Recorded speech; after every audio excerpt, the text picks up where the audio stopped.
Hello friends. तो आज हम बात करने वाले हैं प्रोसेस वैलिडेशन के एक और वैलिडेशन के ऊपर। ठीक है, जैसे कि मैंने आपको लास्ट वीडियो में बताया था कि प्रोसेस वैलिडेशन है जो चार टाइप्स का होता है। पहला जो होता है प्रोस्पेक्टिव प्रोसेस वैलिडेशन। इसके बाद में नेक्स्ट, जिसके लिए मैंने आपको पिछले वीडियो में बताया था, दूसरा प्रोसेस वैलिडेशन होता है आपका कॉन्करेंट वैलिडेशन। तो concurrent validation it's carried out during normal process, normal production, है ना। अब इसमें देखिए किस किस चीज की जरूरत पड़ती है। जब आप कॉन्करेंट वैलिडेशन करते हैं तो सबसे पहले आपको कॉन्करेंट वैलिडेशन के लिए इसका प्रोटोकॉल तैयार करना पड़ता है। साथ ही साथ प्रोटोकॉल के साथ साथ आपको रिपोर्ट भी तैयार करनी पड़ती है। अब उस प्रोटोकॉल और रिपोर्ट में क्या क्या चीजें मेंशन करना होती है आपको, वो समझते हैं। तो सबसे पहले क्या करते हैं कॉन्करेंट वैलिडेशन में, हम तीन बेसों को लेते हैं। तीन बेस जिनकी बेस साइज सेम होती है। ठीक है, सपोज कीजिए कि अगर मान लो आपका जो नॉर्मल प्रोडक्शन है उसके दौरान किसी प्रोडक्ट की बेस साइज कंटिन्यू, मतलब एक दो तीन इस टाइप से तीनों बेस की बेस साइज आप 5 लाख या जो भी आपकी कैपेसिटी है, प्रोडक्शन की कैपेसिटी, उसके अकॉर्डिंग आप बेस साइज रख सकते हैं। सपोज आपका अगर स्टैंडर्ड बेस साइज 10 लाख है तो आप 10 लाख के तीन बेस कंटिन्यू कॉन्करेंट वैलिडेशन में उनको शामिल कर सकते हैं। अब कॉन्करेंट वैलिडेशन का मेन उद्देश्य क्या होता है ना। और इसमें तीन बेचें ही क्यों दी जाती है, तीन बेस से ज्यादा या तीन बेस से कम क्यों नहीं कर सकते हैं, है ना। तो उसका एक मेन रीजन क्या होता है, देखिए। अगर आप सपोज जब आप फर्स्ट बेच लेते हो, है ना, तो हम ये बोल सकते हैं कि क्वालिटी प्रोड्यूस इंसिडेंटली, है ना। दूसरा बेच कोइंसिडेंटली भी हो सकता है। लेकिन तीसरा जो बेच है वो आपको बताता है कि आपके जो बेच है वो कंसिस्टेंट है ना। अगर तीनों बेचों के रिजल्ट आपके सेम आते हैं तभी हम मान के चलेंगे कि हमारा जो प्रोडक्ट है वो कॉन्करेंट वैलिडेशन में पास हुआ है ना। अब रही बात तीन बेच, जैसे मैंने आपको बताया कि तीन बेच ही क्यों लेते हैं, है ना। तीन बेच से कम इसलिए नहीं ले सकते हैं क्योंकि फर्स्ट एक्सीडेंटली हो सकता है उसके जो रिजल्ट आए और एक्सीडेंटली हो सकता है वो पास हो गया हो, है ना। दूसरा जो बेच है वो कोइंसिडेंट हो सकता है उसका। और तीसरा जो है वो कंसिस्टेंसी बताता है किसी प्रोडक्ट की। अच्छा, तीन बेस से ज्यादा क्यों नहीं ले सकते, तो तीन बेस से ज्यादा लेंगे तो उस दौरान क्या होगा कि जो आपकी प्रोडक्शन की कैपेसिटी है उसका लॉस होगा, टाइम का, प्रोसेस का। साथ ही साथ टेस्टिंग के लिए जो आपके सॉल्वेंट वगैरह यूज करना पड़ेंगे आपको। तो कुल मिला के क्या है कि अगर तीन बेस से अगर आप ज्यादा लेते हो तो समय को नष्ट करना ही होता है ना। ठीक है, इसलिए तीन बेस से ज्यादा बेस नहीं लेते हैं। अब जब हम कॉन्करेंट वैलिडेशन करते हैं तो सबसे पहले स्टार्ट करते हैं हम जो हमारा जो सैंपलिंग पॉइंट है वहां से। तो सबसे पहले हमारा फर्स्ट सैंपलिंग पॉइंट कौन सा होता है, जब फर्स्ट मिक्सिंग होती है किस चीज की, एक्टिव और एक्सिपिएंट की। अगर आप ड्यूरिंग प्रोसेस, सपोज मान के चलें कि अगर आपका जो प्रोसेस है उसमें अगर मान लो आपने एक्टिव ड्रग जो है वो ड्यूरिंग प्रोसेस लिया है ना।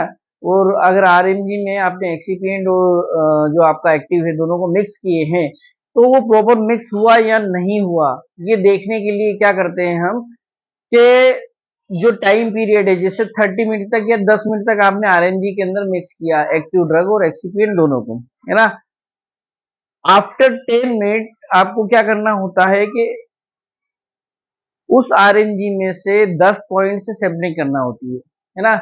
जब आप 10 पॉइंट से सैंपल उठाते हो और सैंपल उठाने के बाद में फिर क्या होता है कि वो सैंपल आपको टेस्टिंग के लिए देना होते हैं। तो ड्यूरिंग टेस्टिंग टेस्टिंग में ये देखा जाता है कि जो हमने 10 पॉइंट से जो सैंपल उठाए हैं, है ना, उनमें मतलब ज्यादा डिफरेंस नहीं होना चाहिए उनके रिजल्ट में। जैसे मान लो 1 2 3 4 5 इस टाइप से 10 जगह से आपने जो सैंपल उठाया तो उनके रिजल्ट जो है वो कंसिस्ट होना चाहिए। मतलब ऐसा नहीं कि एक 91 पे आ रहा है और एक 99 पे आ रहा है, ठीक है, तो इतना डिफरेंस नहीं होता है। ज्यादा से ज्यादा मैक्सिमम आप +- 5% कर सकते हैं ना। तो इसका मतलब क्या है, अगर आपका +- 5% रिजल्ट आता है तो इसका मतलब ये है कि आपने जो प्रोसेस में मिक्सिंग का टाइम जो फिक्स किया है वो प्रॉपर है ना। अब दूसरी चीज ये है, जब आपने आरएमजी से सैम्पलिंग की है ना, आरएमजी से सैम्पलिंग करने के बाद में फिर आपको क्या करना है, जब आपका माल एफबीडी में ड्राई होता है, ड्राइंग होने के बाद में फिर आपको जो एफबीडी की ट्रॉली है, ट्रॉली के अंदर से आपको सैंपल कलेक्ट करना है। सैंपल ट्रॉली के अंदर से कलेक्ट करने का मेन रीजन ये होता है कि आपको उसमें मॉइस्चर कंटेंट देखना होता है कि आपने जो ड्राइंग का टाइम और टेम्परेचर को फिक्स किया है ना।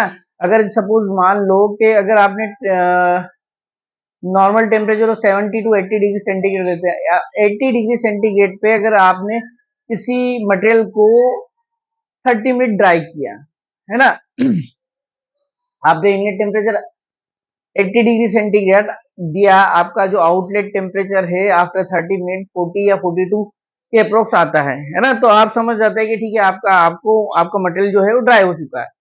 अब ड्राइंग के बाद में हमको जितना मॉइस्चर कंटेंट चाहिए उस बेस के में, क्या उसमें उतना मॉइस्चर कंटेंट है या नहीं है, तो इसलिए क्या करते हैं, हम यहाँ से ट्रॉली के अंदर से सैंपलिंग करते हैं, अलग अलग पॉइंट से करते हैं और ये देखते हैं कि क्या सारे पॉइंट जितने भी हमने कलेक्ट किए उसमें ज्यादा डिफरेंस तो नहीं आ रहा, कहीं माल गीला तो नहीं है, कहीं ज्यादा सूखा तो नहीं है ना। तो ये चीज बताता है कि हमने जो सैंपल कलेक्ट किया है या हमने जो मटेरियल ड्राई किया है वो प्रॉपर अच्छी तरह से ड्राई हुआ या नहीं हुआ, ठीक है। तो यहाँ पे हमने एफबीडी की जो ट्रॉली है आफ्टर ड्राइंग मॉइस्चर कंटेंट के लिए सैंपल कलेक्ट किया। इसके बाद में फिर क्या होता है कि फाइनली ये आपकी जो है ये लॉट प्रोसेस हो गई आपकी यहाँ तक। अब लॉट प्रोसेस में से फिर आपने क्या किया है कि आफ्टर लुब्रिकेशन अपने ब्लेंडर के अंदर से आपको मिनिमम 10 सैंपल कलेक्ट करना है अलग अलग पॉइंट से, ठीक है। वो अलग अलग पॉइंट आप अपने हिसाब से डिसाइड कर सकते हैं जो क्रिटिकल पॉइंट है। जैसे सपोज आपका ब्लेंडर है तो आपने ये अपर मिडिल लोअर है ना, ठीक है, इस टाइप से आप 10 सैंपल यहाँ से कलेक्ट कर सकते हैं। अब आफ्टर लुब्रिकेशन जब आपने ब्लेंडर से 10 सैंपल लिया फिर उसकी टेस्टिंग के लिए सेम प्रोसीजर है, जैसे कि आप आरएनजी से टेस्टिंग करवाते हो सेम प्रोसीजर आपको ब्लेंडर से भी उन सैंपलों की टेस्टिंग करवानी है। और उसमें भी जैसे मैंने आपको बताया कि उसमें भी जो आपके ऐसे जो होता है ड्रग का ऐसे +- 5% से अबव या लोअर नहीं होना चाहिए, ठीक है। अब यहां से हम बात करते हैं इसके बाद में यहाँ पे आपकी लॉट प्रोसेस कंप्लीट हो जाती है। अब लॉट प्रोसेस के साथ साथ आपको क्या करना है कि यहाँ पे ही आप इसकी होल्ड टाइम स्टडी भी कर सकते हैं। होल्ड टाइम स्टडी क्या होती है, देखिए अगर मान लो किसी कारण से आपको आपके प्रोडक्ट को होल्ड करना पड़ा, आफ्टर लुब्रिकेशन अगर आपको होल्ड करके रखने की जरूरत पड़ी, तो ड्यूरिंग होल्डिंग टाइम ऐसा तो नहीं कि आपके प्रोडक्ट में कुछ डिफरेंस आता है, तो उसके लिए क्या करना पड़ता है कि होल्ड टाइम स्टडी की जाती है। मतलब आपको क्या करना है, सेम कंटेनर में सेम कंटेनर में आपको क्या करना है कि जो सैंपल है उसको आफ्टर 7 डेज टेस्टिंग करना है ना, उसी एरिया में रख के। इसके बाद में आफ्टर 15 डेज फिर से सैंपल टेस्टिंग के लिए देना है, फिर आफ्टर 30 डेज, फिर आफ्टर 60 डेज और फिर आफ्टर 90 डेज। इस टाइप से आप मैक्सिमम 90 डेज तक की होल टाइम स्टडी कर सकते हैं, ठीक है। अब होल टाइम स्टडी के बाद में हम चलते हैं कंप्रेशन पे, सेकेंड पार्ट सॉरी। तो कंप्रेशन पे चलते हैं। तो कंप्रेशन में क्या होता है, कंप्रेशन में हम जब मशीन स्टार्ट होती है ना, तो इनिशियल सैंपल लेते हैं। फिर इसके बाद में ड्यूरिंग कंप्रेशन, मतलब जब हमारा माल जैसे 10 लाख का बेचे लगभग 5 लाख कंप्लीट हो जाता है, तब उसमें से मिडिल में मतलब 50% मटेरियल कंप्लीट होने के बाद में फिर मिडिल का सैंपल लेते हैं, और फिर जब मटेरियल मतलब जो जब हमारा कंप्रेशन पे से माल खत्म हो जाता है ना, तो फिर हम एंडिंग का सैंपल लेते हैं, और सेम प्रोसीजर रहती है, वो इनिशियल मिडिल और एंड के सारे सैंपल हम टेस्टिंग में देते हैं। कंप्रेशन के बाद में बात करते हैं, सेम एज इट इज आप कंप्रेशन की भी होल टाइम स्टडी कर सकते हैं, जैसे कि मैंने आपको बताया टाइम वही रहेगा 7 डेज, 15 डेज, 30 डेज, 60 डेज और 90 डेज। ठीक है, अब इसके बाद में हम बात करते हैं कोटिंग की। कोटिंग में भी सेम प्रोसीजर रहेगी, आपको इनिशियल मिडिल और एंड के सैंपल कलेक्ट करने हैं, और साथ ही साथ जो भी आप इसमें कोटिंग मटेरियल यूज करेंगे, है ना, चाहे वो आपकी एक्वास कोटिंग हो चाहे आपकी सॉल्वेंट कोटिंग हो।